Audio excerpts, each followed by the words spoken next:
eu sou Suelen Rocha. Hoje estamos fazendo nossa primeira live com o Dr. Nassif, Dr. Paulo Nassif, é nosso cirurgião. Bom dia, doutor, tudo bem? Bom dia, tudo bem? Bom dia a todos que estão conosco. Estamos à disposição para esclarecer as dúvidas que forem necessárias. Isso mesmo, doutor. Nós recebemos várias perguntas pela internet, lançamos a nossa live esses dias e a gente recebeu algumas perguntas dos nossos seguidores do Facebook do hospital. Então eu vou fazendo as perguntas para o senhor, a gente vai conversando aqui, batendo um papinho, okay. Tá bom? Okay. Então vamos lá. Doutor, a Renata Luna perguntou para a gente que ela quer saber quais são as indicações para cirurgias hoje de bariátrica. Excelente pergunta. Então, Renata, as indicações hoje é quando o paciente tem obesidade, já tem essa obesidade há algum tempo, já tentou todos os tipos de tratamento que são necessários antes de se pensar num procedimento cirúrgico e não teve sucesso. Mas esse insucesso tem que ser também orientado e uma equipe que te tratou tem que atestar que você realmente não tem facilidade e não conseguiu, com os tratamentos necessários, perder peso.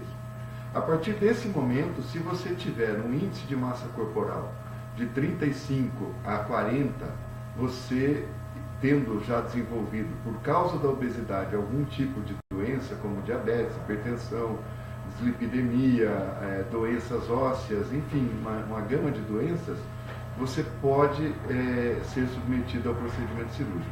Ou a partir de 40, independente de você ter doenças ou não. O que vale ressaltar é que isso tudo tem que ser avaliado por uma equipe multidisciplinar que possa, num consenso, indicar, discutindo com você, esse procedimento cirúrgico. Doutor, essa equipe multidisciplinar, quem são os profissionais dela? Só para a gente ter uma ideia. Basicamente, na verdade, dependendo do caso do paciente, todas as especialidades podem participar. Mas hoje existe a endocrinologia, a cardiologia, a pneumologia, nutrição, fisioterapia e psicologia, que são a base do preparo para esse paciente. Mas vamos supor que em alguns pacientes tenham alguma alteração, por exemplo, vascular. Claro que a gente vai pedir uma avaliação do cirurgião vascular. Ou tem uma alteração neurológica, nós vamos pedir ao neurologista. Tudo vai ser uma avaliação cada caso. Exatamente. Caso. Cada caso tem sua particularidade e nós vamos atuar nessas particularidades também. Tá certo. Doutor, veio uma pergunta bem interessante aqui, que até me dúvida também. A Luciana Pinheiro, ela nos perguntou de que tamanho fica o estômago depois da cirurgia? Essa é uma pergunta também muito interessante, porque existem técnicas diferentes.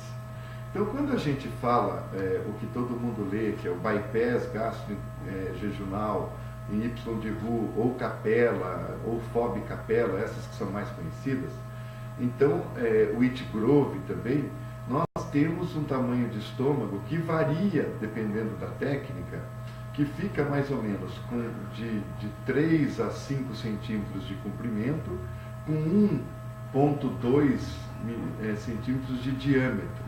Então, esse é mais ou menos a média do estômago. Até esse diâmetro é muito importante que ele não seja muito maior, porque essa junção do estômago com o intestino, quando a gente deixa 1,2 centímetros, com o tempo pode alargar um pouco. Toda a anastomose, ela pode ocorrer uma dilatação. Então é importante que essa medida do diâmetro seja mais ou menos padrão nessa técnica. Existem outras técnicas que deixam o estômago maior, mas como essa ainda é a operação mais realizada, esse tamanho que fica, né? Doutor, o senhor comentou agora mais ou menos as técnicas, então só para a gente relembrar, quais são as técnicas utilizadas para fazer a cirurgia bariátrica? Então, nós vamos falar das técnicas que são, citar as técnicas que são autorizadas pelo Conselho Federal de Medicina, que é o bypass em Y de Roux, a gastrectomia vertical, também conhecida como sleeve, duodenal switch e a scopinar.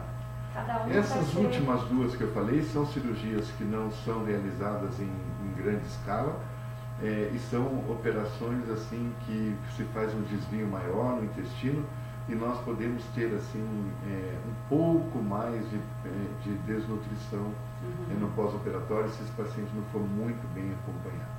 Então, as duas primeiras, né, a bypass e a gastrectomia vertical, são as mais realizadas no mundo todo. Ok. E cada técnica ela vai ser utilizada de acordo com o que o paciente for, a necessidade desse paciente, né? Sim, claro que tem situações hoje que se tornaram muito comum no consultório, no dia a dia, de que o paciente quer fazer uma técnica. Então, eu não quero fazer desvio no intestino, eu quero fazer só a cirurgia do estômago. Mas aí cabe à equipe mostrar para ele que se ele tem ou não indicação aquela técnica e explicar a ele qual é a melhor técnica para o caso dele. Entendi. Okay. Vamos lá mais um. O que o paciente precisa fazer para operar? Tem todo um preparo, correto? Sim. Eu acho que esse passo é um passo importantíssimo e é fundamental. Nenhum paciente deve ser operado sem passar por uma equipe multidisciplinar, uma equipe composta por todos aqueles profissionais que falamos anteriormente, para que ele seja bem avaliado, porque pode algum paciente não ter indicação de cirurgia naquele momento, ele pode ter que fazer algum tratamento prévio a essa operação. E nós temos que analisar todos aqueles dados que falamos anteriormente, se ele fez todos os tratamentos que são necessários antes de pensar numa cirurgia, nós temos que ter tempo para conhecê-lo, para ver todos os problemas que ele pode ter ou não ter, e tratarmos antes desse procedimento, para aí sim a gente com segurança indicar a cirurgia. Por isso que a avaliação é muito importante. É muito importante. Sem a avaliação, as pessoas não devem se submeter a esse procedimento cirúrgico. Quanto tempo, doutor, só para a gente ter uma ideia hoje, a pessoa levaria entre uma avaliação, numa primeira consulta, aí exames, a equipe multidisciplinar, até a cirurgia em si? Na verdade, depende muito da disponibilidade também do paciente de frequentar todos os profissionais e na disponibilidade dos profissionais terem agenda para atendê-los. Então, eu acho que isso é importante. O tempo não vai depender muito do que ele apresentar de alterações. Mas eu acho que hoje um paciente aí precisa de um preparo aí de 2 a 3 meses. Entendi. Então a pessoa não tem que se preocupar com quanto tempo ela vai demorar. Não, ela tem que, né? Exatamente, ela tem que saber que ela tem que ir com toda a segurança para esse procedimento. Até porque nenhum procedimento está livre de complicações. Pois de qualquer forma é um procedimento cirúrgico. Exatamente.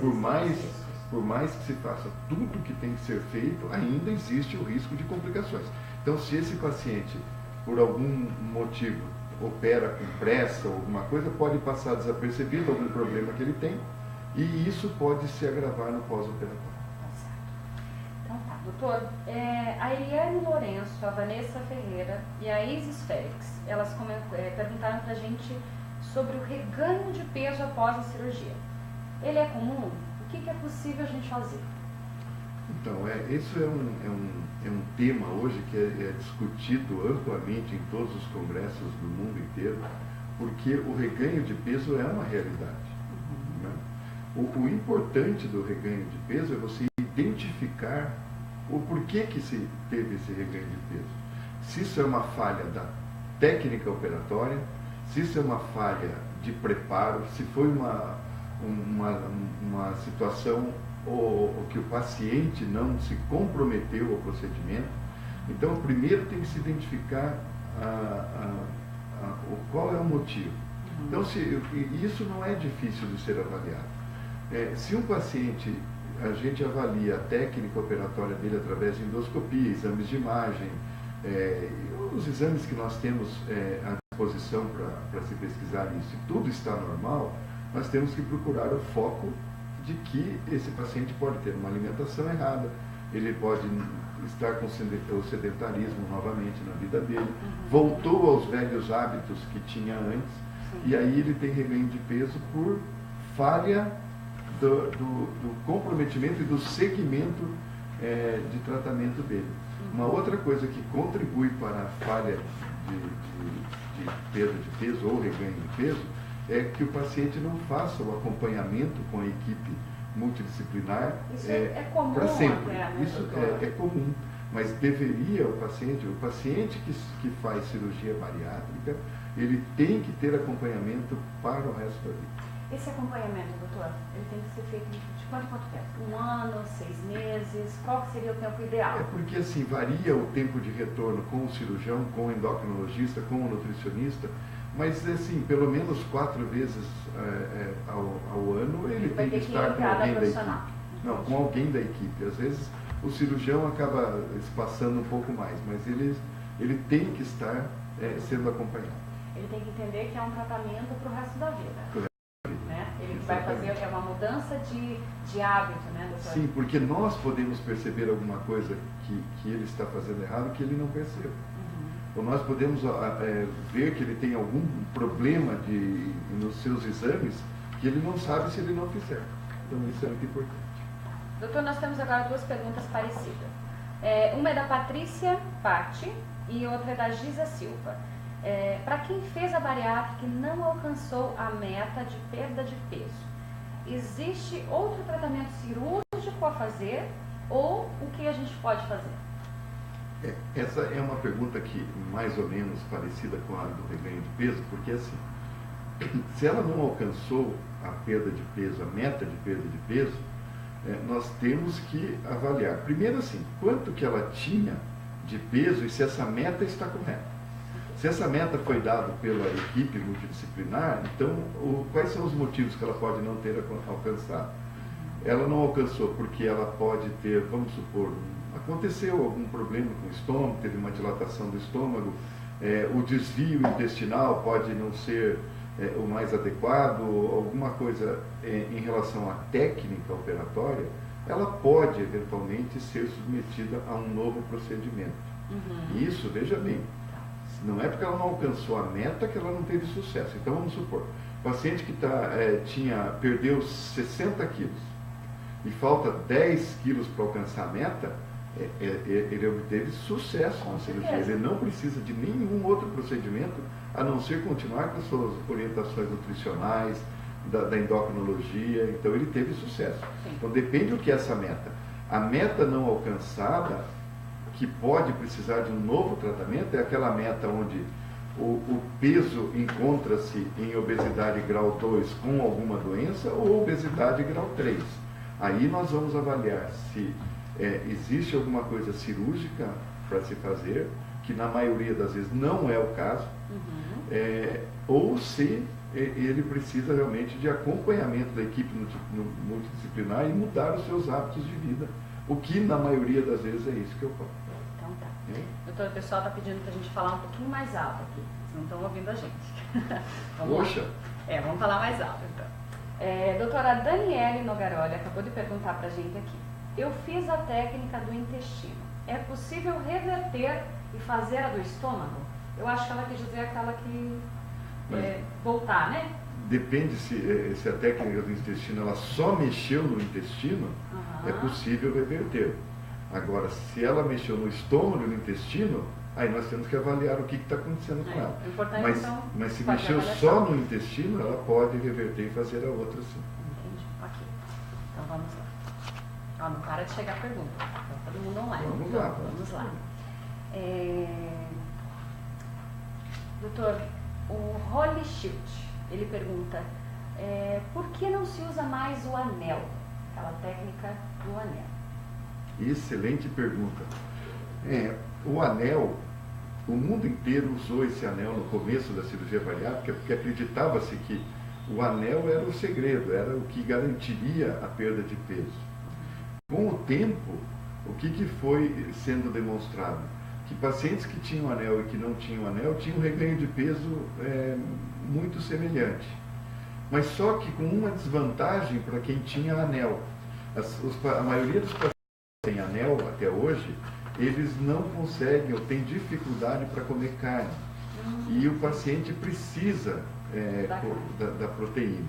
Então, o que acontecia? Era mais fácil comer alguma coisa que passa fácil pelo anel do que insistir na carne. Então, se você não consegue comer coisa muito sólida, como a carne, por exemplo, ele come massa. ou ele vai ter líquidos hipercalóricos que passam bem, e ele vai acabar ganhando peso porque ele sai de uma alimentação que é a necessária para ele para uma alimentação que não é a adequada. E além disso, ele vai ter mais quadros de anemia, mais quadros de deficiência de ferro, enfim, nessas situações. Então, hoje em dia, ainda existem serviços que usam anel e que têm bons resultados com o anel, e serviços importantes aqui no Brasil. Porém, hoje, a gente entende que não faz diferença em perda de peso e reganho de peso você ter o anel ou não ter o anel. E a vantagem de não se ter o anel é poder comer carne à vontade, que não tem o problema de vomitar ou ter alguma complicação. Além de que o anel pode ser, ele pode causar alguma complicação, como estenose, como deslizamento desse anel, e ser necessário a retirada dele. Então, doutor, vamos lá. A Adriane Gonçalves Santos perguntou para a gente o seguinte: para quem já perdeu 70 quilos e continua perdendo após 1 ano e 3 meses de cirurgia, é normal?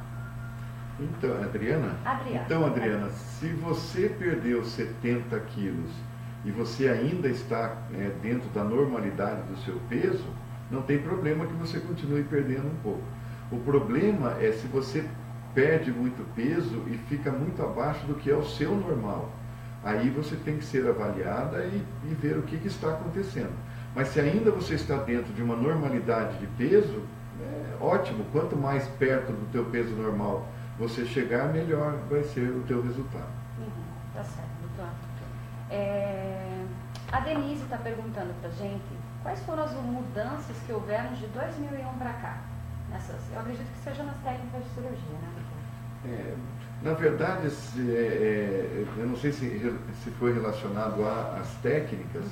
As técnicas do bypass, elas tiveram algumas alterações no sentido de ter um estômago um pouco menor, de ter um desvio um pouco maior, nessas situações.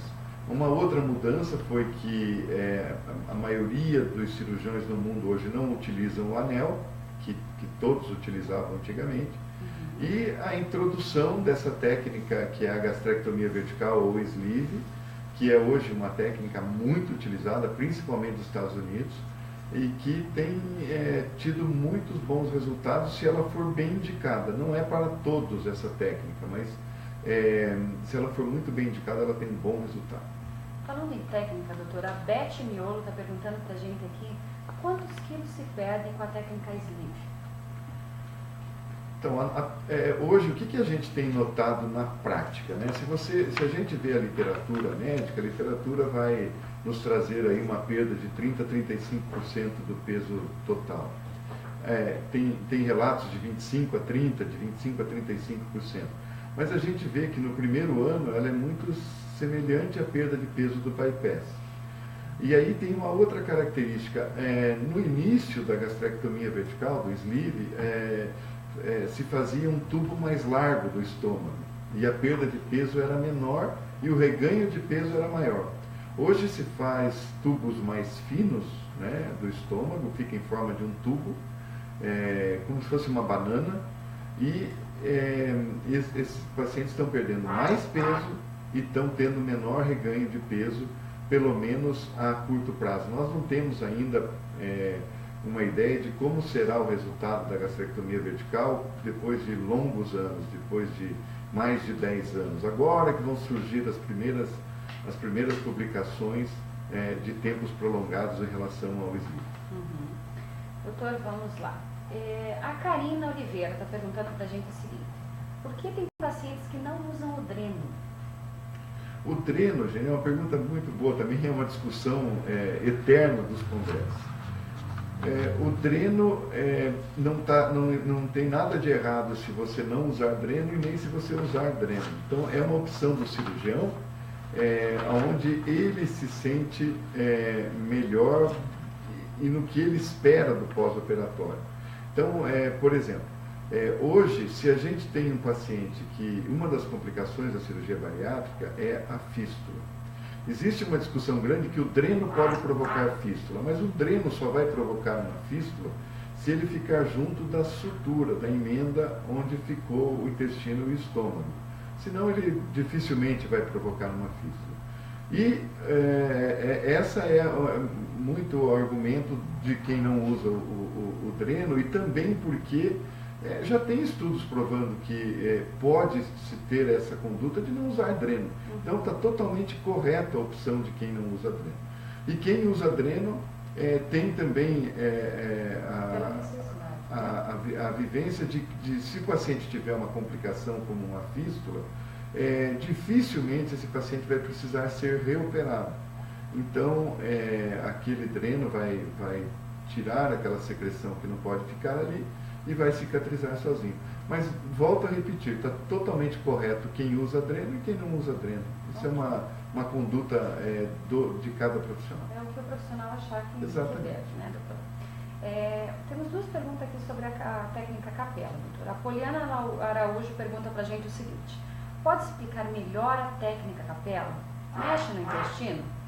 Por que algumas pessoas têm mau hálito após a cirurgia? Outra perguntou para mim aqui também sobre a capela, a Mara Lúcia. Quem fez a capela pode fazer a cirurgia bariátrica de novo porque voltou a engordar? Então são duas perguntas, doutor. O mau hálito, explicar bem a técnica da capela, se ela mexe no intestino, e se pode ser feito novamente.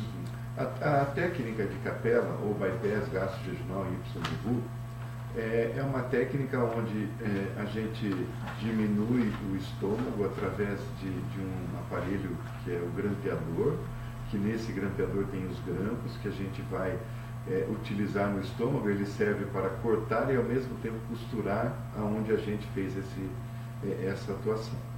Nós deixamos um estômago pequeno e fazemos um desvio no intestino também pequeno, se nós pensarmos em relação às cirurgias que fazem grandes desvios de intestino. Então, esse paciente não tira nada de dentro, não sai estômago e não sai intestino, fica tudo lá dentro. É uma técnica totalmente reversível. A pergunta do mau hálito, isso tem duas situações. Às vezes o mau hálito é por refluxo gastroesofágico, que não é tão comum nas cirurgias de capela, e também tem algumas pessoas que podem ter mau hálito dependendo do desvio do intestino ter sido muito grande. São as duas situações, exceto se você tiver algum problema de dente, de gengiva, alguma coisa, né, fora as situações. Os pacientes podem fazer novas cirurgias se engordaram ou se não. É aquilo que eu expliquei anteriormente. Vai ter que ser feito um estudo sobre o que está acontecendo, se tem algum problema no estômago, se tem algum problema no intestino, ou se é problema realmente de corrigir hábitos alimentares e hábitos de vida em geral. Alguns pacientes são reoperados, isso é chamado de cirurgia revisional, são operados para eventualmente diminuir mais o estômago que ficou grande por algum motivo, ou mexer no intestino, que é menos provável se tiver algum problema. E também tem pacientes que são reoperados porque tem alguma complicação. Isso também não é tão incomum. Ok. Doutor, a Beth Miola, ela pergunta aqui pra gente: o que provoca a fístula? A fístula é uma deficiência de cicatrização, Beth. Então, claro, nós estamos partindo do princípio que todas as cirurgias são feitas de forma adequada, que é o que acontece. Mas a fístula, muitas vezes, independe do cirurgião e independe do paciente. É uma deficiência de cicatrização em algum ponto, que pode ser por motivos de vascularização, que pode ser por falhas, às vezes, de algum fechamento de grampo, alguma coisa assim. Mas isso tem uma incidência e isso acontece devido a essa deficiência de cicatrização. A maioria dessas fístulas são fístulas que a gente chama benignas, de evolução boa, que com o tratamento isso se corrige e se resolve. Doutor, a Gisele está perguntando para a gente o seguinte: Fiz há 33 dias a cirurgia e estou me sentindo muito fraca e com dificuldades na alimentação mais sólida. É normal? Gisele, então, Gisele, acho que 33 dias você ainda está dentro de uma situação que você pode estar um pouco mais fraca, porque é uma cirurgia de grande porte, é uma cirurgia que você se alimenta em menor quantidade do que você estava acostumada, teve um período de dieta líquida, dieta pastosa, porém então a fraqueza até certo ponto pode ser assim, dentro de uma normalidade. Claro que você tem que procurar a equipe médica para ver se não tem algum outro problema. Com relação a você ter dificuldade para alimentos sólidos, nessa época de 30 dias de pós-operatório, pode eventualmente você ter um pouquinho de estreitamento de onde juntou o intestino com o estômago e ser necessário às vezes fazer uma endoscopia. Mas isso tem que ser discutido com a sua equipe médica, não é? Eles que têm que aí avaliar você e orientar o que você tem que fazer. Ok. Doutor, a gente ainda não recebeu mais perguntas, mas eu acho que a gente já está podendo encerrar, senão fica muito longo aqui. Tem alguma coisa, doutor, que você acha importante comentar em relação à cirurgia, em relação à avaliação? O que o senhor daria de recado hoje para quem está nos assistindo? O recado de sempre é que vocês que têm obesidade, que têm desejo de fazer cirurgia bariátrica, procurem uma equipe que faça toda essa avaliação para vocês. A nossa cidade é muito bem servida de equipes de cirurgia bariátrica. Uma outra coisa que eu acho muito importante é o que o Hospital das Nações tem feito. O Hospital das Nações tem se preocupado com a obesidade, tem criado mecanismos para alertar a população sobre a obesidade. Estamos fazendo cada vez mais programas de prevenção à obesidade.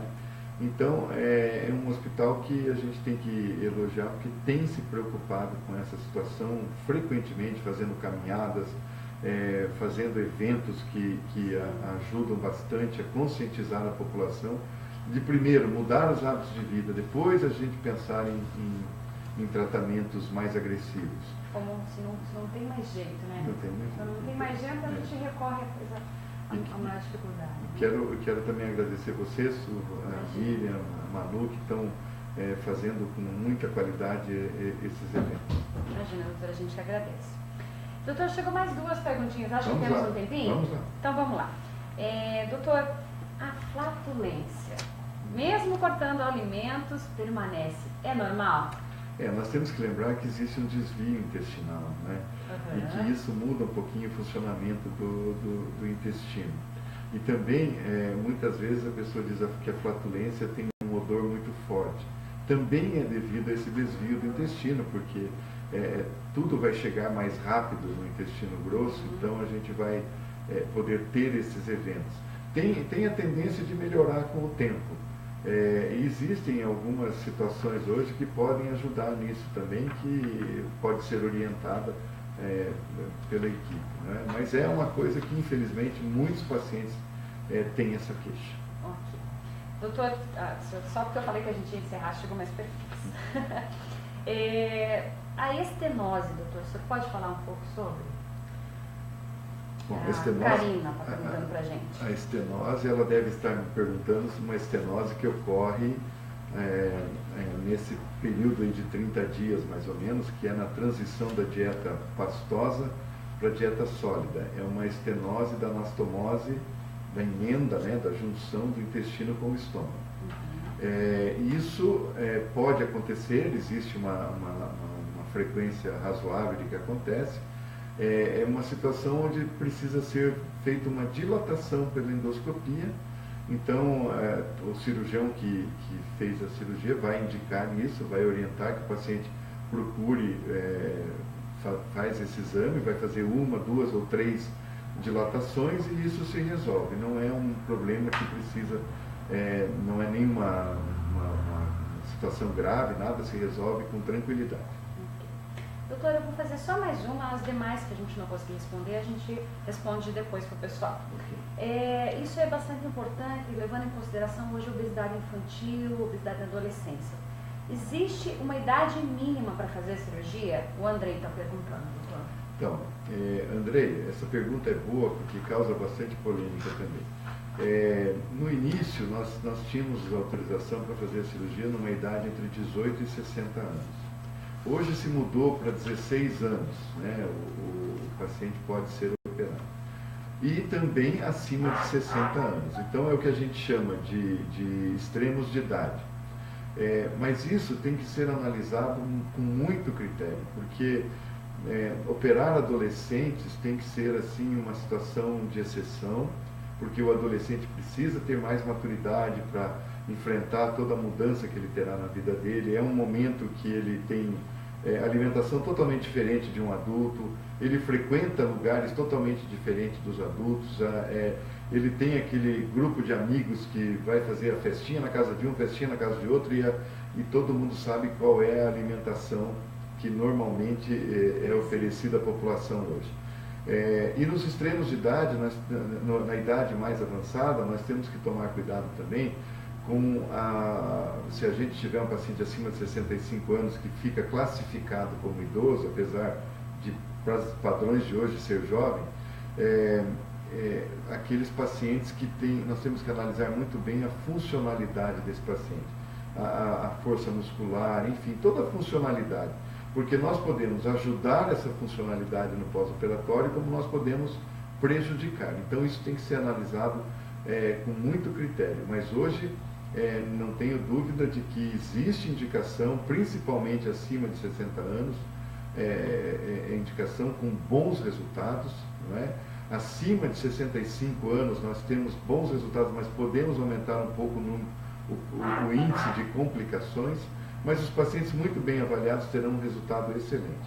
O adolescente tem que ser muito bem indicado essa operação, com o endocrinologista, até com o seu pediatra de origem, seria interessante essa opinião também. Tem que ter muito critério para indicar essa. A família toda acho que tem que entrar daí, né? Exatamente. Tem que ser uma coisa em conjunto para ajudá-lo, né? Muito boa a tua observação. A família tem que estar totalmente engajada nesse tratamento. Porque aí todo mundo emagrece junto. Exatamente. Exatamente.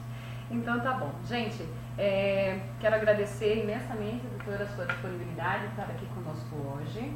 Agradecer as pessoas que nos enviaram perguntas. Por favor, quem quiser enviar mais perguntas, fiquem à vontade. A gente vai pegar essas respostas com o doutor e repassar a vocês. Em breve nós estaremos online novamente, fazendo mais dessas lives aqui. Doutor, sinta-se convidado para a próxima. A gente avisa para vocês e por hoje é só. Muito obrigada. Muito obrigado, gente.